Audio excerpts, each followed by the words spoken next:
Bienvenue dans notre série de podcasts consacrée aux rencontres du dernier Salon du Livre en Ville qui s'est déroulé du 18 au 22 mai dans divers lieux culturels genevois. Aujourd'hui, nous vous proposons la rencontre Vie ma vie ou la rencontre de deux écrivains hors normes. Retrouvez Mathias Malzieu et Bernard Werber dans une animation originale au cours de laquelle ils vont échanger leurs secrets d'écriture, leurs sources d'inspiration. Un échange étonnant, haut en couleurs et plein de surprises pour découvrir les deux écrivains sous un jour nouveau. Avec notamment l'excellent Pascal Chouvet à la modération. Nous vous souhaitons une excellente écoute.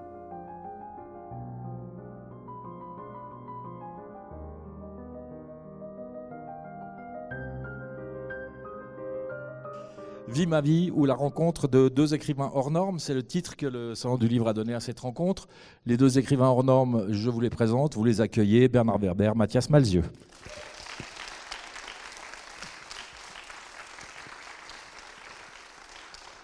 Est-ce qu'il y en a qui étaient déjà là pour la rencontre avec Bernard hier ? Ok, pour cela, il y aura une ou deux répétitions, mais pas tant que ça, vous verrez. Cela dit, on va quand même commencer avec Mémoire d'une fourmi, Bernard Werber, un livre qui résume 30 romans, 30 traductions, 30 millions de lecteurs, tout ça en 30 ans. Ce qui est intéressant, c'est que vous avez des habitudes très précises. Normalement, les livres sortent en octobre, et celui-là, il sort pas en octobre. Donc ça veut dire quoi, qu'il n'y aura rien en octobre ? Si, en octobre, il y aura un nouveau livre. C'est comme si ce livre ne faisait pas partie de ma... Comment dire ? De la production romanesque normale. D'accord, c'est un pas de côté. C'est un pas de côté, exactement. Je me suis dit, vu que j'en ai fait 30, j'ai fait un petit bilan, comme tu as dit, de 30 ans, 30 romans. Et ce bilan, c'est Mémoire d'une fourmi. C'est aussi une manière de me rappeler tout ce qui a été accompli et aussi de donner des conseils pour ceux qui veulent accomplir un chemin similaire, savoir des conseils aux jeunes auteurs pour écrire leur roman. C'est vrai que c'est une sorte d'atelier d'écriture aussi. Mathias Malzieu, le guerrier de porcelaine, raconte l'histoire de votre papa, Menou. On se dit tu dans la vie, je vais dire tu à tout le monde aujourd'hui. Donc le guerrier de porcelaine raconte l'histoire de ton papa, Menou. Qu'est-ce qui te conduit à avoir besoin ou envie de raconter cette histoire ? C'est plus un besoin ou plus une envie d'ailleurs ? C'est toujours un mélange des deux. Je crois que c'est le devoir de mémoire. Parce que la Deuxième Guerre mondiale, parce qu'il m'a transmis, et parce que j'ai été malade et qu'on s'est bien occupé de moi. Et que par rapport aux soignants, j'ai mon devoir de mémoire aussi. Et j'ai vu l'importance joyeuse de la transmission. Dans tout ce moment sombre et noir, j'ai eu des petites étoiles qui sont arrivées, des proches, des soignants. Et une des étoiles qui a brillé le plus fort, évidemment, c'est mon père. Et ce livre, je l'ai notamment commencé à l'écrire dans ce moment-là, où justement j'ai porté l'attention sur lui plutôt que sur moi. Et du coup, ça a été comme une déviation de ce problème où lui était surinquiet et où devenait quelque part un petit peu comme mon fils. Je lui ai redonné sa place de père en lui demandant de me raconter son enfance avec le souffle de lui dire que j'allais en faire un livre. Bernard Werber, en te lisant, j'ai découvert que c'était un miracle que tu sois là à Genève, comme je l'ai dit hier, parce que tu as failli mourir un nombre incalculable de fois. Ça a commencé à 14 ans en Corse, où tu te retrouves avec un flingue sur la tempe, avec quelqu'un qui te dit « maintenant tu vas mourir ». Après, il y a eu une attaque de fourmis où tu as failli laisser ta peau aussi. Et puis, un médecin qui, pour ton anniversaire, t'offre un check-up, et à l'arrivée du check-up, il t'a sauvé la vie, quoi. Et j'en oublie, forcément. Ça interroge sur le rapport à la mort, parce que quand on est passé par tout ça, quel rapport à la mort on a ? Est-ce que c'est une idée omniprésente ? Est-ce qu'on écrit vite avant de mourir ? Oui. Merci. Eh bien, bonsoir. Merci d'être venu, c'était super.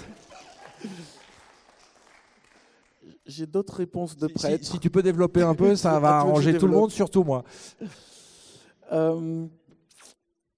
Oui, non, la première fois où je me suis retrouvé dans cette situation étrange, en début de livre, avec un revolver sur la tempe, je me suis dit, zut, j'ai pas fait grand-chose.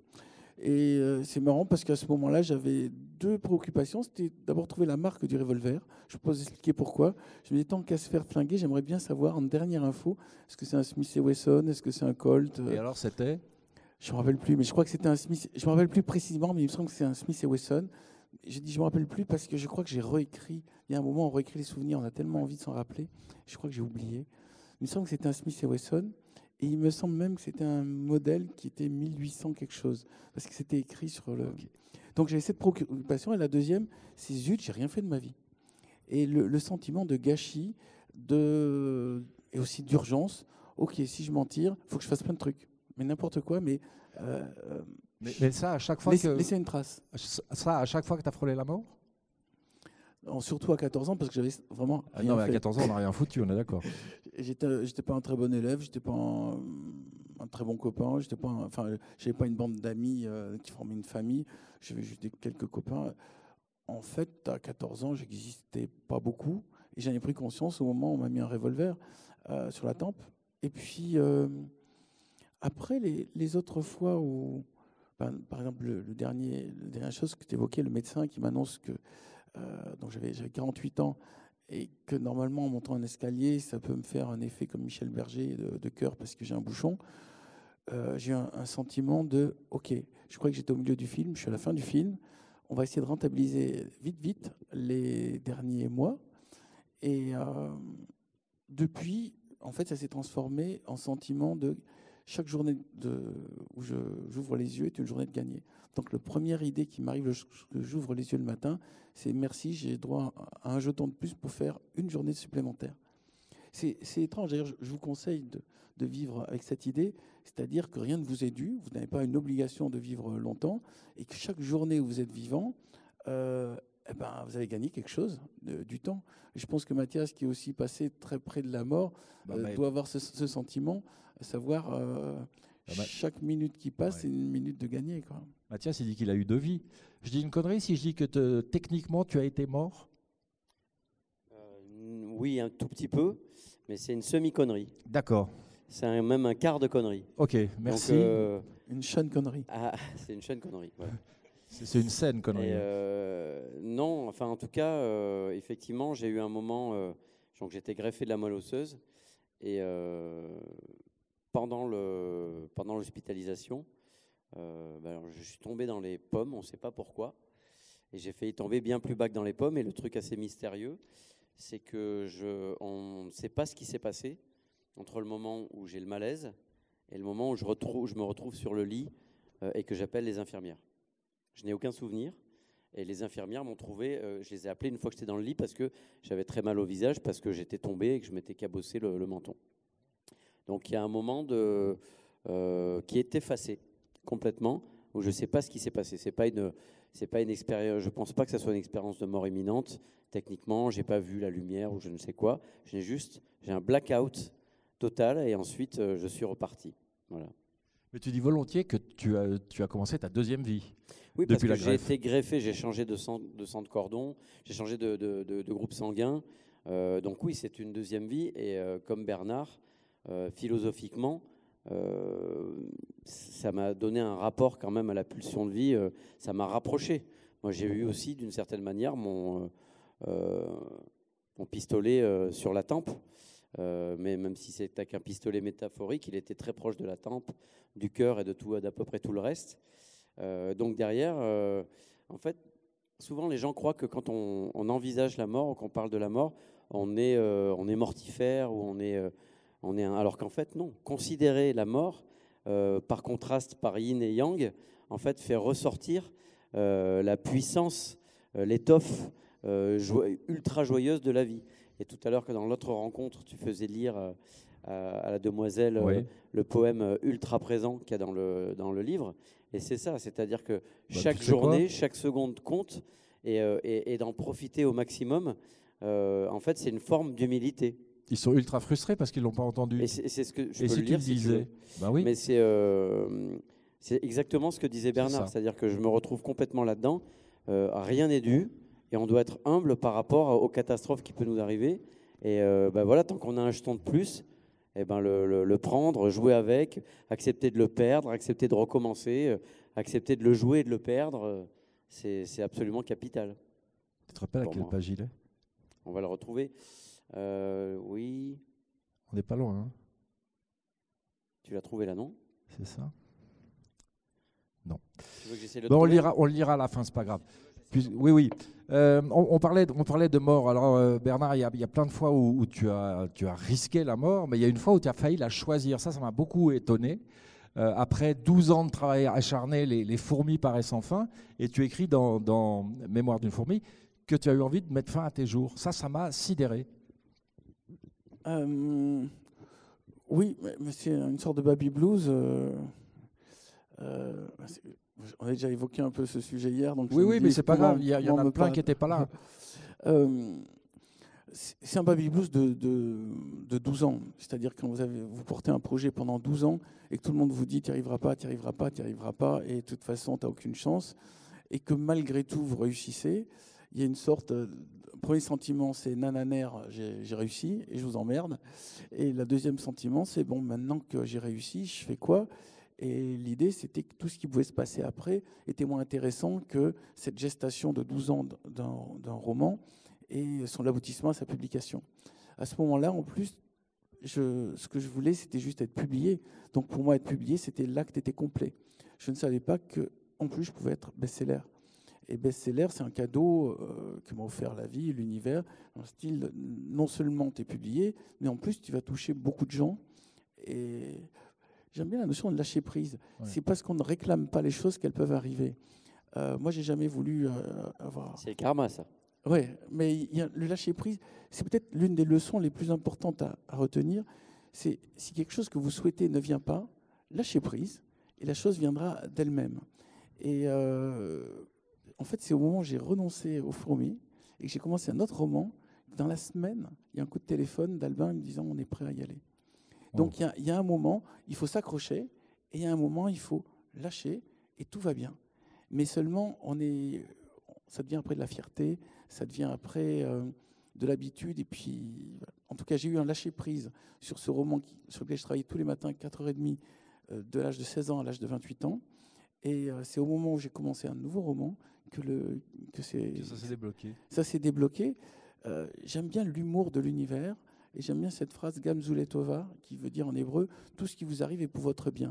Ouais. Alors quand quelque chose n'arrive pas au moment où on l'attend, c'est peut-être que c'est pas le moment et qu'au moment où ça va arriver, ça va être impec.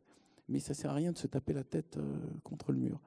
En tout cas, quand ça s'est passé, je me suis dit bon, maintenant tout est accompli et c'est presque avec une notion de réussite et de joie, que je me suis dit, bon, bah maintenant, vu que j'ai atteint mon objectif, j'ai plus rien à faire ici, on va partir sur cette super réussite. Mathias, ça t'est jamais arrivé, ça, d'avoir envie de mettre fin à tes jours à cause d'une sorte de baby blues, parce qu'un truc était fini ? Non, franchement, non. Et à l'inverse, quand tu sors Une sirène à Paris, alors le livre sort dans des conditions à peu près acceptables, mais derrière le disque, confinement, le film, confinement, l'horreur. La tournée aussi. Ouais, la tournée, 3 ans de boulot par terre, quoi. J'ai eu une semaine, effectivement, où j'ai pas eu des idées noires, mais où j'ai été séché, comme un coup dans le plexus, quoi. J'arrivais plus à respirer. Donc je me levais à 16h, je regardais les chaînes info, je végétais un petit peu. Et justement, c'est marrant que tu poses cette question, parce que Bernard a été très important sur cette période-là, parce que c'est à ce moment-là où il m'a proposé sa maison. Et du coup, en fait, j'ai repris, j'étais dans mon 35 mètres carrés, alors que je devais partir en tournée, défendre un livre, un disque. En plus, c'était un livre, un disque, où c'était une flèche tendue sur le moment où j'avais été malade. J'ai dit, je reviens aux grandes choses de la vie. Donc, un peu comme toi, à mon humble niveau pour la fourmi, pour les fourmis, pendant 4 ans, j'ai travaillé sur un disque, un livre, un film. Je suis devenu directeur artistique d'un théâtre. Je suis parti 2 fois traverser le cercle polaire en skateboard. Enfin, j'ai eu un besoin comme ça de rattraper le temps. Et là, tout d'un coup, c'était l'aboutissement. C'était le moment de la publication, du moment où il y avait le film, on ressortait le livre, je partais en tournée, je jouais les chansons du film. Il y avait des tournées aussi, il y avait le film. Enfin, il y avait tout. Et c'était le travail de l'après-maladie. Parce que quand j'avais été malade, je suis rentré à l'hôpital le jour où mon précédent film sortait. Donc, il y avait une espèce par rapport à l'humour de l'univers, j'avais l'impression d'accepter la blague, mais du coup d'être passé par des méandres, mais d'arriver à nouveau à l'estuaire joyeux. Et finalement, non. Il y avait à nouveau, non, c'est fermé à nouveau, il y a encore une écluse là. Et puis celle-là, elle est fermée, on ne sait pas quand est-ce que ça ouvre. Donc pendant une semaine, j'étais vraiment... je ne me suis pas victimisé, mais j'étais sonné, je ne comprenais pas ce que j'allais faire après, comme tu disais. Et finalement, je suis allé chez Bernard. donc plus de place, machin. Je me suis mis au bureau de Bernard pour écrire. Et là, je me suis mis à écrire, notamment Le Guerrier de porcelaine et un recueil de poèmes. Comme j'écrivais beaucoup la nuit et que j'étais en décalage un peu horaire avec ma compagne, le deal, c'était que je faisais la vaisselle et la poésie. C'est-à-dire que le matin, elle se réveillait, elle avait la vaisselle qui était faite et j'avais écrit un poème. Et ça a été cette rythmique-là. Et ça, en fait, c'est comme de la rééducation. C'est-à-dire que se remettre à réécrire un nouveau projet et avoir des petites choses, j'écrivais un petit peu chaque jour, puis de plus en plus, ça m'a remis et ça m'a enlevé. C'est pas un baby blues parce que en fait, le bébé n'avait quasiment... il était mort-né, donc c'est une autre souffrance. Je suis arrivé à me reprojeter, peut-être pas dans le futur, mais en tout cas dans le présent. Je me suis désengagé de ce passé où je râlais. J'ai pu arrêter de me taper la tête contre les murs par rapport à cet échec. On lit le poème maintenant que tu l'as retrouvé? Parce qu'après, on va faire une expérience. Il lit, c'est plus drôle. Oui, c'est plus drôle. Ok. Je ne suis pas très bon pour lire les poèmes. Si. L'ultra présent. Je découvre en même temps que vous. Je chante l'élargissement du présent, ce cadeau. Je chante la joie ludique de l'ouverture de ce présent. Je chante la joie de mordre le fruit cueilli sur l'arbre, mordre dans le ciel avec ou sans supplément de chantilly les nuages. Refuser de vivre au passé sans effacer sa mémoire, telle est la règle du jeu pour ultra vivre. Moissonner ses deuils, ses échecs pour en distiller l'antidote à nos traumatismes. Il est grand temps d'accélérer le ralentissement. Prendre le temps du recul amusant, regarder, mieux voir. Je chante l'ultra-présent ici et maintenant pour toujours. Je travaille à l'élaboration de l'éternel printemps, l'endroit et le temps où tout se fabrique. L'endroit et le temps où tout est mouvement. Voilà. Merci, vous pouvez applaudir. On peut l'applaudir. Merci. Merci à toi. Donc maintenant que tu nous as avoué que tu avais passé une partie du confinement dans la maison de Bernard, on a compris que vous vous connaissiez bien. Je suis sûr, Bernard, que tu as déjà hypnotisé Mathias. Oui. T'as vu, maintenant je mets trop de suspension avant pour pouvoir meubler un peu. Tu deviens un peu suisse. Alors, non, je mets trop de points de suspension parce que c'était des conditions un peu difficiles. Je pense que je ne l'ai pas. C'était pas idéal pour l'expérience. Alors qu'ici, c'est parfait. Je te vois venir. Alors j'ai fait attention qu'on soit dans une salle fermée avec personne qui peut se balader pour te faire flipper, comme il y a un témoignage dans le livre, parce que parfois il y a des gens qui se baladent avec des objets, on ne sait pas trop ce que c'est un peu compliqué. Là c'est fermé. Qui a envie de se faire hypnotiser? Attends. Alors, qui a envie? Ils sont pleins quand même. Qui n'a pas du tout envie. Attendez. Bon, vas-y, maintenant, débrouille-toi avec ça. Non, juste une chose. Ceux qui en ont envie, il faut lever la main. Ne la levez pas comme ça parce qu'on ne vous voit pas. Levez la main franchement. Voilà. Qui n'en a pas, vraiment pas envie? Qui sait qui ne sait pas trop et il se fera une idée en voyant ce que font les autres? Bon, tu vois, il y a 3 camps quand même. Les abstentionnistes, on les reconnaît tout de suite. Alors, qu'est-ce que tu veux que je fasse? Que tu leur fasses peut-être une initiation, un début. Ah, une initiation. On ne va pas les envoyer tout de suite dans la stratosphère. Je vais faire un truc très très soft. Si tu veux que je le fasse? S'il te plaît. Moi, je vous dis juste un truc. La dernière fois qu'il me l'a fait, je me suis retrouvé dans le corps d'une fourmi rouge. Vraiment très rouge. J'ai l'impression que j'ai pris des coups de soleil. C'était terrible. J'étais au milieu d'une fourmilière où il n'y avait que des fourmis avec des têtes de Bernard Werber avec des énormes lunettes. Alors, c'est pas vrai. Ça s'est très bien passé. Tu t'étais retrouvé une petite fille blonde. Ouais, exactement. Tu peux nous raconter? Oui, je m'étais retrouvé dans une cabane. J'avais une robe rouge. J'avais des cheveux... Et ça, c'est vrai. Hein. Oui, ça, c'est vrai. Et il y avait une forêt. J'arrivais pas trop à savoir quel âge j'avais.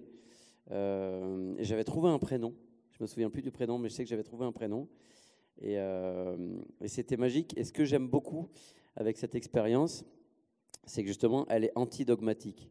C'est-à-dire que Bernard, quand je lui avais dit « Mais toi, tu crois vraiment qu'on va dans des vies intérieures ?»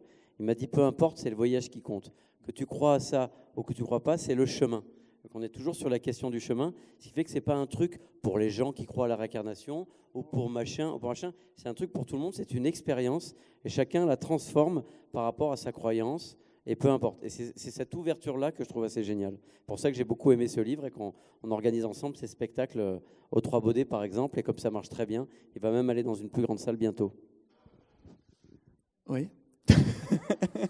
Alors attends, d'abord, évidemment... J'ai le prochain titre du livre de Bernard Werber. Oui, 3 petits points. 3 points de suspension, oui. Ça va s'appeler comme ça? Il faut que je réfléchisse, pourquoi pas. Attends, juste une chose, je vais vous faire un truc très très soft et très rapide parce que, un, vous n'êtes pas en condition, deux, en général, quand les gens viennent voir mon spectacle, c'est-à-dire qu'ils sont déjà préparés, ils ont déjà très envie. Là, vous avez envie d'entendre 2 écrivains qui parlent de trucs normaux. J'allais dire de trucs chiants. mais donc, vous n'êtes pas prêt. En plus, vous êtes sur la sieste. Vous êtes dans le style, oh zut, il nous propose de faire une connerie. Qu'est-ce qu'on va. Vous sentez. Je ne vais pas vous prendre au piège. Donc, je vais vous proposer juste une. Si tu veux que je fasse expérience. S'il te plaît. Quelque chose de très, très soft en 5 minutes. Et évidemment, ceux qui ne veulent pas le faire, vous gardez les yeux ouverts et vous êtes dans votre position de je ne veux pas le faire, je ne veux pas le faire, je ne veux pas le faire. Donc, je ne vous envoie pas, surtout dans une vie antérieure. En fait, je vais vous envoyer dans votre futur vous-même qui a tout réussi. Parce que c'est un nouveau module que j'ai rajouté qui marche vachement bien. Voilà. Qui c'est qui veut le faire, le futur vous-même qui a tout réussi?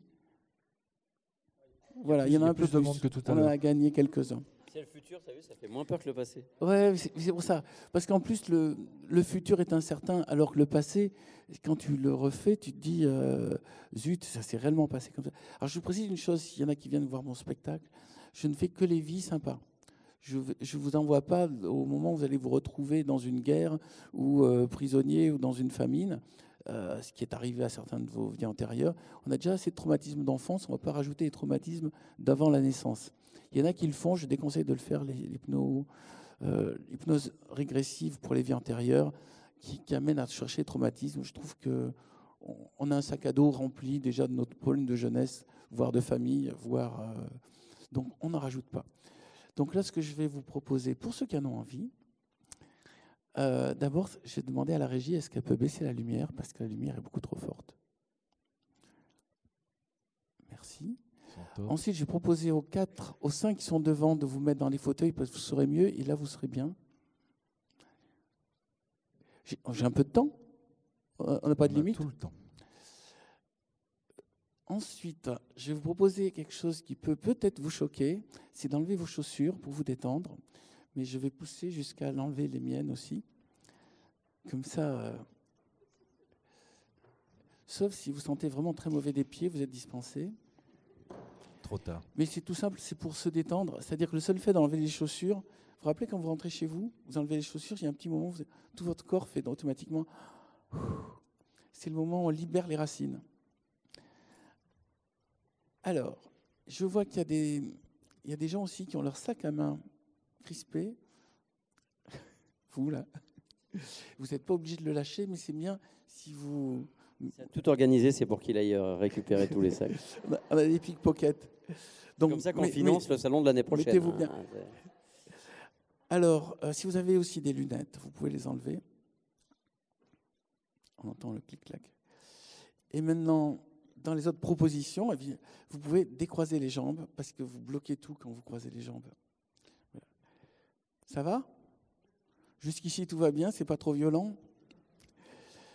Alors maintenant, si ça vous amuse, et uniquement si ça vous amuse, je vous propose de fermer les yeux. Quand je dirai top, 3, 2, 1, top. Et maintenant, vous allez tout d'abord... prendre conscience de votre corps, posé sur le siège, et vous allez prendre conscience de tout ce qui touche votre peau, savoir normalement le sol, le siège et le dossier. Et vous allez prendre conscience de votre respiration, et vous allez prendre 3 grandes respirations. Et vous allez à chaque fois vous détendre un peu plus, parce qu'on respire souvent de manière limitée, et là ça peut être l'occasion de respirer amplement.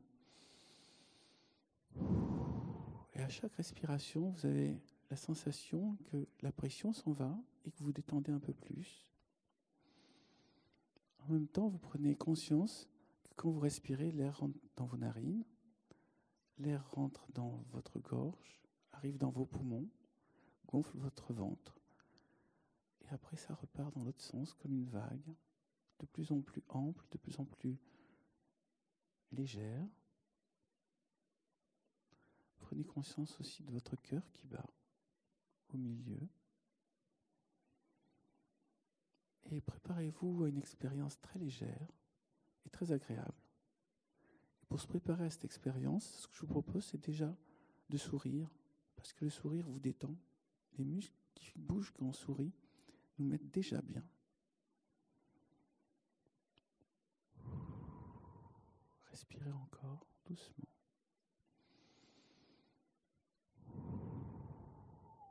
Maintenant, vous allez visualiser un fourmillement qui part de vos pieds et qui doucement vous engourdit, mais pas au point de vous faire dormir.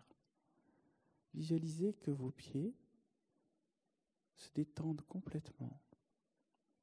Et que cette énergie de relaxation, de ce fourmillement qui monte, arrive ensuite à vos mollets. Et tout ce qui est touché par cet engourdissement devient comme un objet qu'on ne peut plus bouger. L'engourdissement remonte jusqu'à vos genoux, à vos cuisses. À chaque respiration, ça monte un peu plus. L'engourdissement remonte à vos mains, à vos avant-bras, à vos bras, à vos épaules. L'engourdissement touche votre ventre, votre poitrine. Ça monte doucement. Votre nuque, votre visage, votre tête. Tout votre corps est posé comme un objet sur le siège. Et maintenant, vous allez visualiser, alors que votre corps est devenu comme un objet lourd, que votre esprit sort de votre corps et qu'il se retrouve immédiatement dans un grand jardin. Votre esprit, qui est le double de votre corps, qui est comme lui, mais en très léger, est capable de faire traverser la matière, de faire tout ce que vous voulez, se promène dans ce jardin et visualiser ce jardin avec ses couleurs, avec ses plantes, avec ses papillons, avec ses fleurs. C'est un jardin qui correspond à votre jardin idéal. C'est un jardin qui correspond à un lieu rempli de vie dans lequel vous sentez que vous pouvez vous ressourcer.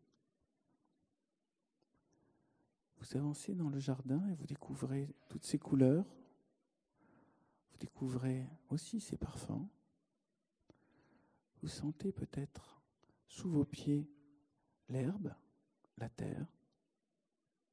Et c'est une sensation très agréable. Et alors que vous avancez dans le jardin, vous repérez au loin un grand arbre qui dépasse de tous les petits arbres. Cet arbre, c'est l'arbre du temps, et il monte très haut. Et il fait de l'ombre car il a des branches très longues. Et au bas de cet arbre, il y a une silhouette. Au début, vous ne la reconnaissez pas, mais au fur et à mesure que vous approchez, vous avez l'impression que vous avez déjà vu ce visage. Et cela vous impressionne car vous le reconnaissez, ce visage. Et ce visage, c'est le vôtre. Mais le vôtre, lorsque vous serez beaucoup plus âgé. Vous avancez vers cette silhouette qui est le vous du futur, qui a tout réussi. Et au fur et à mesure que vous approchez, vous regardez son visage qui a forcément beaucoup plus de rides que le vôtre, ses cheveux qui sont blancs, mais le regard est vif et les rides sont des rides de joie et de bonheur. Et cette personne est étonnamment détendue et joyeuse. Vous approchez de ce futur vous-même qui a tout réussi et vous pouvez l'étreindre. Vous pouvez le prendre dans les bras et lui faire un gros câlin. Vous sentez son énergie, qui est votre énergie, mais beaucoup plus mûrie, beaucoup plus expérimentée. et vous reculez encore un peu. Et là, vous vous fixez dans les yeux. Vous avez exactement le même regard. Le regard, lui, n'a pas bougé. Et là va s'installer un dialogue entre le vous d'aujourd'hui et le vous du futur qui a tout réussi et qui est complètement détendu et joyeux du fait de cette réussite. Vous pouvez lui poser des questions, vous pouvez lui demander des conseils, vous pouvez écouter les choses qu'il a à vous dire pour vous permettre de devenir un jour comme lui ou comme elle. Je vous laisse quelques secondes poser votre première question à ce futur vous-même qui a tout réussi et écoutez sa réponse. Et si cela vous plaît, vous pouvez poser une deuxième question, puis une troisième. Mais commencez par la première question, celle qui vous semble la plus importante. Sachez que, vu que ce futur vous-même a déjà vécu les situations que vous allez vivre, il a forcément une plus grande connaissance sur ce que vous devez faire de mieux. Allez-y, discutez avec ce futur vous-même qui a tout réussi.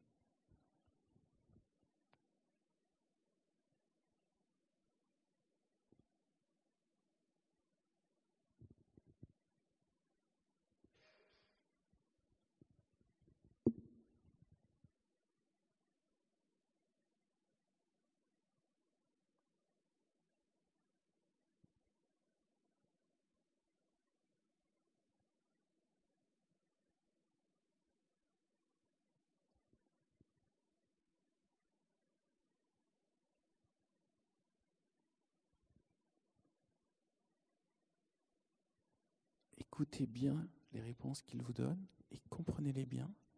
Et à partir des réponses qu'il vous donne, enchaînez sur peut-être d'autres questions. Appréciez d'être avec quelqu'un qui vous veut forcément du bien. S'il y a bien un être dont vous ne pouvez pas douter de l'intérêt de vous faire du bien, c'est bien votre futur vous-même.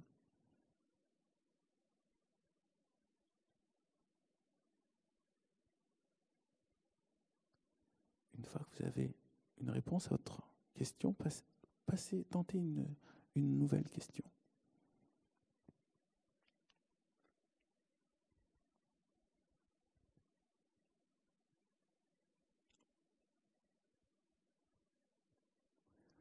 Vu que c'est une première approche, je vais bientôt vous proposer de vous séparer. Je vous laisse encore une dizaine de secondes où vous pouvez encore parler et dialoguer avec ce futur vous-même qui a tout réussi.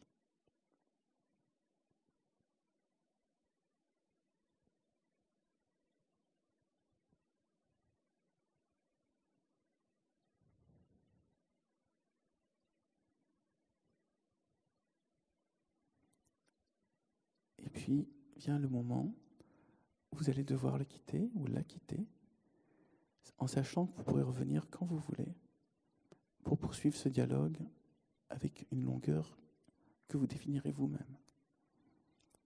Mais avant de le quitter, vous allez faire le prendre dans les bras, ou la prendre dans les bras, et retrouver cette énergie.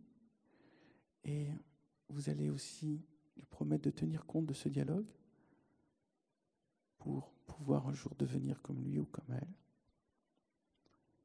Peut-être que vous allez vous embrasser, vous serrer la main, ce que vous voulez. Puis vous commencez à reculer, vous lui faites un dernier salut et vous repartez dans la direction d'où vous êtes venu et vous traversez le jardin. Une dernière fois, vous retournez, vous voyez la petite silhouette au bas de l'arbre, vous voyez l'arbre du temps et vous reprenez le chemin pour revenir dans l'ici et le maintenant. À nouveau, vous voyez les plantes, les arbres, les fleurs, les papillons, votre jardin, qui est aussi le jardin de votre esprit. Et vous vous apprêtez à revenir dans la salle où il y a la conférence à Genève. Et pour ça, je vais faire un décompte de 10 à 0. Et quand je dirai top, vous pouvez ouvrir les yeux, mais pas avant. 10, vous approchez de l'ici et le maintenant. 9, vous quittez progressivement le jardin. Vous pouvez jeter un dernier coup d'œil à l'arbre qui est tout au loin. 8, vous vous apprêtez à bientôt revenir dans le présent. 7, 6, votre esprit approche de votre corps et commence à rentrer à l'intérieur par le sommet. 5, 4, vous rentrez à l'intérieur de vous-même et vous réincarnez. 3, vous pouvez commencer à agiter l'extrémité des mains et des pieds. 2, vous bougez encore un peu plus vos extrémités. 1, vous rentrez complètement dans votre corps. Et 0 est top, vous pouvez ouvrir les yeux. Alors juste, je vais terminer si tu m'autorises, Pascal. Pour être sûr que vous êtes bien là, d'abord, est-ce que tout le monde est là ? Je vais vous proposer un petit exercice. Tu peux me tenir ça, s'il te plaît ? Faites ça. Alors, je ne vous dis pas, on penche à gauche ou à droite, parce que votre gauche n'est pas forcément ma gauche et tout ça. Donc, on va pencher de ce côté. On va pencher de l'autre côté. On penche un coup en arrière, un coup en avant. On recentre. C'est pour être sûr que vous n'êtes pas resté avec votre futur vous-même. Parce qu'il y en a des fois qui me disent je suis à moitié encore un peu là-bas. Alors une première question, sur qui ça n'a pas du tout marché ? Sur qui ça a moyennement marché ? Sur qui ça a complètement marché ? Alors, je vais terminer par toi, mais vous pouvez m'en dire ceux sur lesquels ça a marché ? Madame, on peut transmettre un micro ? Je vais descendre. Juste pour avoir le récit, c'est un peu le principe, c'est qu'on qu'on sache ce que lui a dit son futur lui-même. Vous pouvez vous lever ? Bien sûr. Merci. Alors racontez-moi, qu'est-ce que vous lui avez posé comme question ? En fait, si je devais continuer à écrire, et elle m'a dit que oui, et que j'aurais des livres publiés, il fallait que je m'accroche. D'accord. Vous avez continué le dialogue après, à part ça ? Oui, on a parlé musique et look. Et quoi ? Et look. Et look ? Ouais. Il vous a donné des conseils sur votre look ? Bah ouais. Le gothique et les tatous, c'est sympa. D'accord. Il vous a conseillé les tatous, c'est ça ? Oui. Et quoi d'autre ? Vous hésitez à vous tatouer, c'est ça ? Non, mais c'est quelque chose que j'aime et que je ne fais pas forcément. Et en fait, mon futur moi-même est super tatoué. Il est super. C'est-à-dire que quand vous avez rencontré, vous avez vu que l'autre était tatoué. Exactement, elle était tatouée. Et vous avez repéré les tatouages pour les refaire ? Il y avait beaucoup de noir, mais il faudrait que je retourne la trouver, je pense. Bon, ben, vous y reviendrez. Et d'autres éléments, d'autres infos qu'il vous a donné ?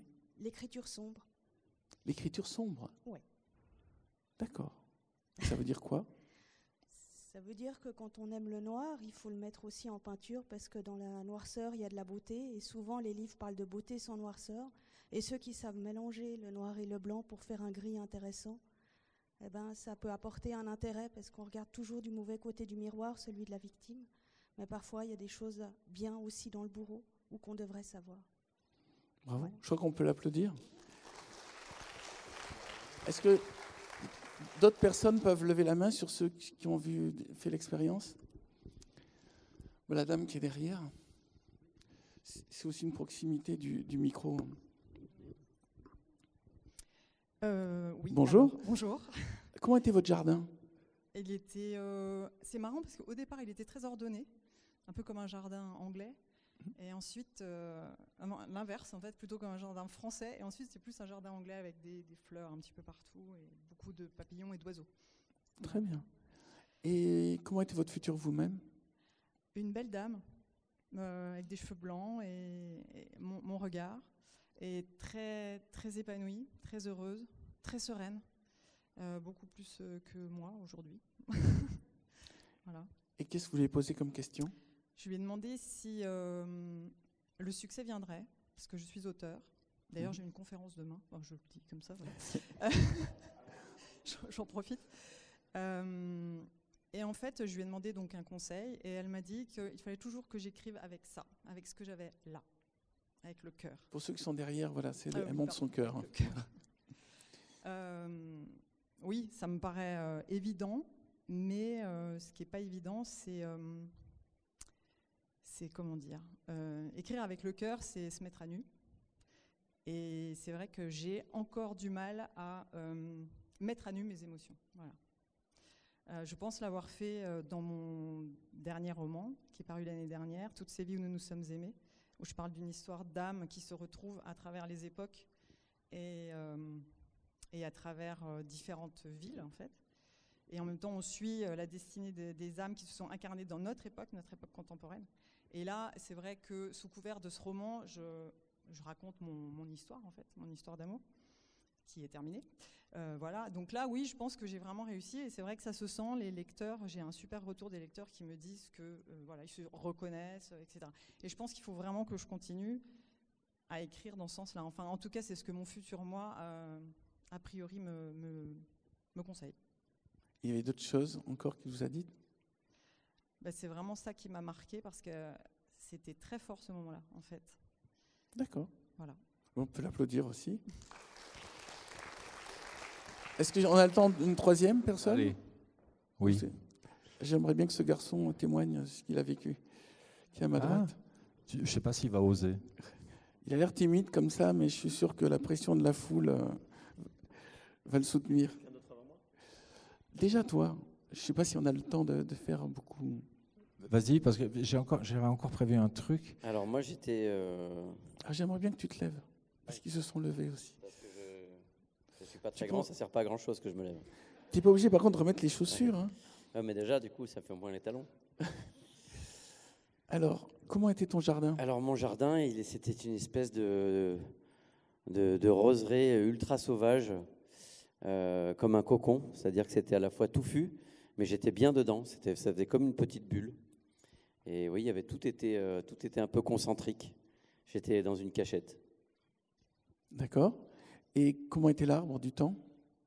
L'arbre, il était extrêmement enraciné et il était comme s'il était symétrique. Comme si, en fait, si on pouvait le regarder à l'envers, en fait, on aurait dit que ces branches, c'était les racines qui étaient dans le ciel. D'accord. Il y avait un truc, tout était très symétrique. C'était rond, symétrique. Et c'était à la fois complètement sauvage dans les petits détails, mais tout autour était très structuré par des choses arrondies. Et la rencontre avec ton futur toi-même, est-ce qu'il avait encore la barbe? Alors, il avait la barbe. Il avait une barbe blanche et longue. On aurait un peu dit Dumbledore. Mais surtout, je lui ai posé tout de suite la question. J'ai demandé si j'allais être père. Et il ne m'a pas répondu. Il m'a dit, ça dépend, ce que peut-être. Alors, il ne m'a pas vraiment répondu. Il m'a dit, mais il va y avoir quelque chose, mais ce ne sera peut-être pas ce que tu appelles père de manière... alors, je ne sais pas s'il parlait de mes livres, s'il parlait d'adoption, ce que ce sera. Mais en tout cas, j'ai posé cette question-là qui me tient à cœur. Et c'est ce qu'il ne m'a pas répondu. Et tu as posé d'autres questions? Non, j'ai posé que celle-là parce que j'ai insisté un peu. Et parce qu'il ne me répondait pas. En fait, vraiment. j'ai chopé mon futur moi-même par le col et je dis, tu vas parler, salopard. Et donc, voilà, c'était à peu près ça l'expérience. C'était un espèce de vieux magicien comme ça, qui parlait un peu par énigme. Donc, j'étais un peu dans tu sais, ce film-là, comment ça s'appelle ce film? On le connaît tous. Neverending Story, l'histoire sans fin. Tu vois, j'étais comme un espèce de truc où j'étais c'était un moi-même qui me posait des énigmes, alors que c'est moi qui posais les questions, mais c'est souvent ça d'ailleurs, hein, le chemin. Je m'en rends compte là maintenant en parlant en même temps que je parle. C'est pas toujours obtenir des réponses, c'est surtout poser des questions. Exiger les réponses, c'est déjà c'est condamner l'espoir. C'est encore une fois, c'est se cogner la tête. Et lui, en fait, il m'a répondu par des questions. J'ai eu l'impression qu'il me répondait par des questions plutôt que par des réponses. Et quelle différence il avait avec toi? Quand tu l'as vu, qu'est-ce que tu as trouvé que tu n'as pas encore? Plus serein, comme vous, madame. Beaucoup plus, ouais, plus serein. Peut-être qu'il a appris à moins se cogner la tête. Voilà, peut-être qu'il est... Il y a des trucs, hein, je ne sais pas si tu connais ces choses-là dans le bouddhisme. On dit qu'il y a le crawl, il y a le fait d'attraper vouloir attraper tout le temps une bouée de sauvetage ou de faire la planche, le fameux lâcher prise. Et moi, je suis beaucoup dans le crawl et je tends à aller là-dedans. Alors, je ne sais pas si c'est ce que j'ai projeté dans mon désir, mais en tout cas, j'ai eu l'impression que lui, il avait appris à décrawler un peu de temps en temps. Eh bien, on peut l'applaudir. Merci. Et on peut applaudir aussi Bernard Werber qui s'est si gentiment prêté à l'expérience. C'est la puissance de l'esprit. C'est juste qu'on ne pense pas à l'utiliser de cette manière-là. Mais comme l'a dit Mathias, ce que je fais, c'est que je propose un petit voyage. Après, il n'y a rien de mystique là-dedans. Est-ce qu'on peut me dire s'il y a quelque chose à 4 heures dans cette salle ou si je peux déborder un peu? C'est chouette. Parce que on n'a pas beaucoup parlé des livres, mais en même temps, je vous fais découvrir leur univers. Ça s'appelle Vie ma vie, donc j'ai essayé d'aller chercher un peu des trucs. J'ai été très surpris, Bernard, de découvrir dans ton livre que tu avais créé un groupe de rock. J'ai été surpris aussi. Tu m'en as jamais parlé non plus. T'en as jamais parlé? Non. Mais encore plus surpris de découvrir que tu avais joué dans le métro. Oui. Un seul titre. Oui, Stairway to Heaven. Bah, c'est le seul que je savais bien jouer. Voilà. Alors avec Mathias, on a décidé de te faire... Je sais pas ce qu'il m'en reste. Hein. On a décidé de te faire une hypnose régressive, mais sans hypnose. C'est-à-dire qu'on va te ramener dans le métro. Mathias a amené une guitare, j'ai amené un ampli. Ah ouais? Alors, on va essayer de faire un truc.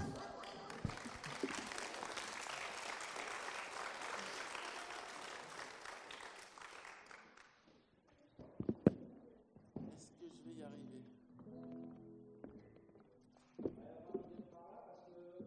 Sinon, en acoustique, hein. T'embête pas, non? Ouais. Mais si tu mets le micro... Attends. Je suis pas sûr d'y arriver. Tu vas chanter? Non, je la connais pas.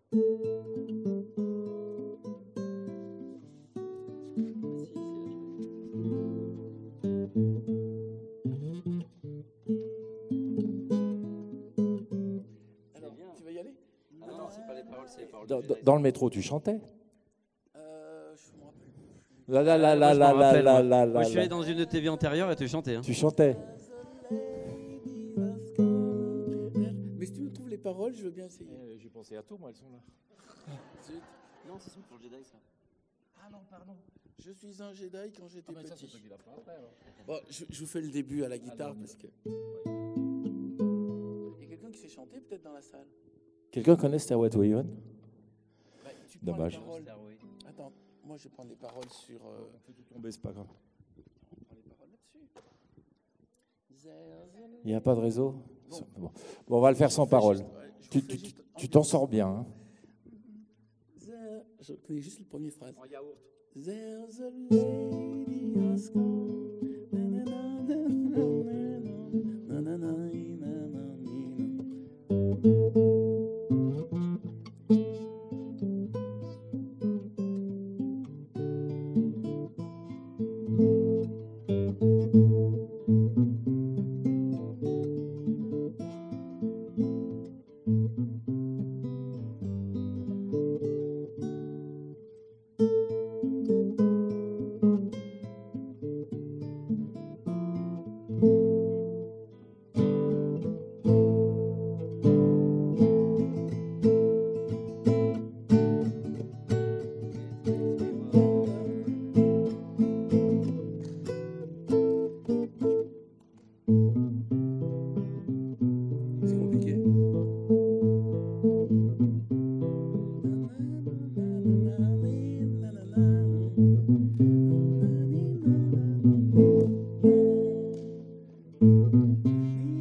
entre nous, ça fait tellement de temps que je ne l'ai pas joué, je découvrais moi-même ma propre capacité et je m'aperçois que...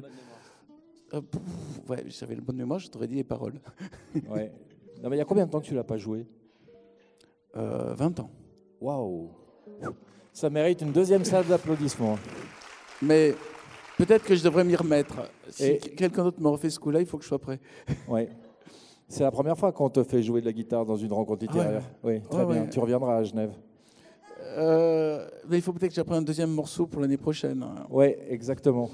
Parce que l'année prochaine, on prend tout l'orchestre pour que tu chantes. Mais il y a une chanson là qui a l'air bien. Là. Ouais, elle est bien Jedi. aussi. Tu sens? Allez. Et lui, il a les paroles. Tu veux que je te tienne le micro? Comment tu fais la guitare, Bernard, et je fais la voix? Prends le micro guitare. Toi, et tu je connais le micro voix. Ouais, ça va, vous entendez la guitare, là, ça va? Quand j'étais petit... C'est toi qui chantes. Hein. je sais pas.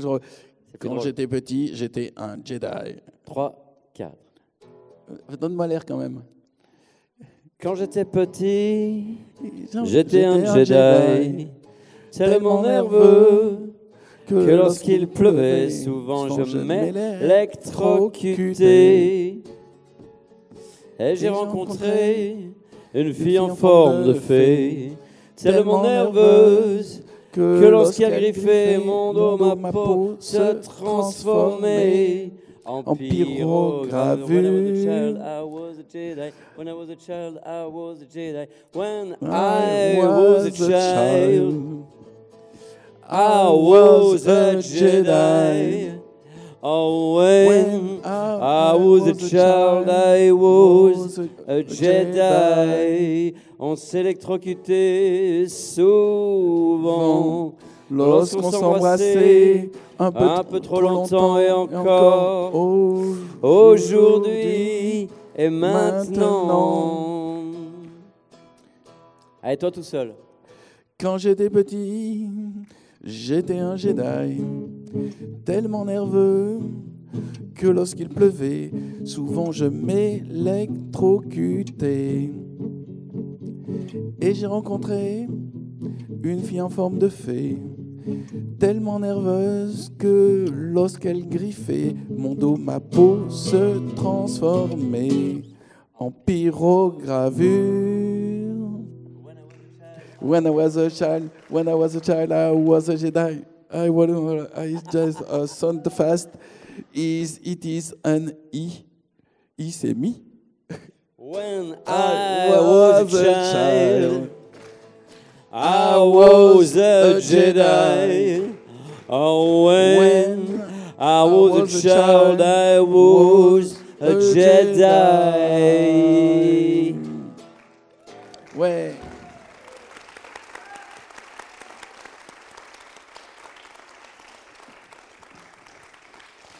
Voilà. Alors, s'il y en a qui étaient venus pour avoir une vraie rencontre littéraire, je vous présente mes plus plates excuses. Mais j'aimerais vous dire que... c'est historique, hein. Il y avait ceux qui étaient, ceux qui n'étaient pas. Hein. Oui, ça, j'espère que vous avez fait des petites vidéos parce que ça ne se fera pas deux fois. J'aimerais quand même vous dire que Mémoire d'une fourmi de Bernard Werber, si vous aimez l'univers de Bernard, il faut lire ce livre. Ça explique tout son cheminement. Même si on n'aime pas mon univers. Hein. Oui, c'est vrai. Vu la performance, vous pouvez y aller.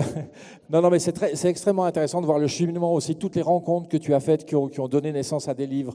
Alors, pour la faire courte, 22 chapitres. Chaque chapitre correspond à une arcane du tarot. Donc, c'est très structuré, très intéressant. Mais j'ai découvert énormément de choses sur toi. Le guerrier de porcelaine, c'est un des plus beaux livres que j'ai lus cette année. C'est un livre touchant, c'est un livre vrai. Je crois qu'il n'y a personne comme Mathias Malzieu pour parler avec une voix d'enfant, et ça, c'est juste extraordinaire. Ces deux livres sont en vente juste au-dessus.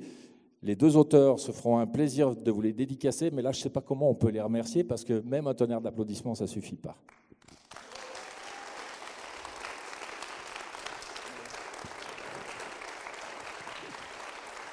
Et vous pouvez aussi applaudir Pascal, qui, en plus de bosser, a des idées, prend des risques pour vous divertir. Et, il a transporté l'ampli depuis tout à l'heure. Il a transporté un ampli qui n'a servi à rien. Et puis ce matin, et pour des prunes. Ce soir, il a prévu un orchestre symphonique pour le goûter. Enfin, c'est un type bien.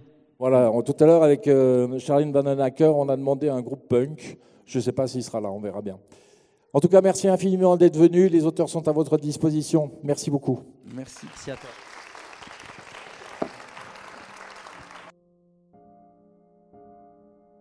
Nous espérons que cette rencontre du dernier Salon du Livre en Ville vous a plu. Abonnez-vous pour ne manquer aucun des prochains épisodes qui seront diffusés sur notre chaîne Spotify.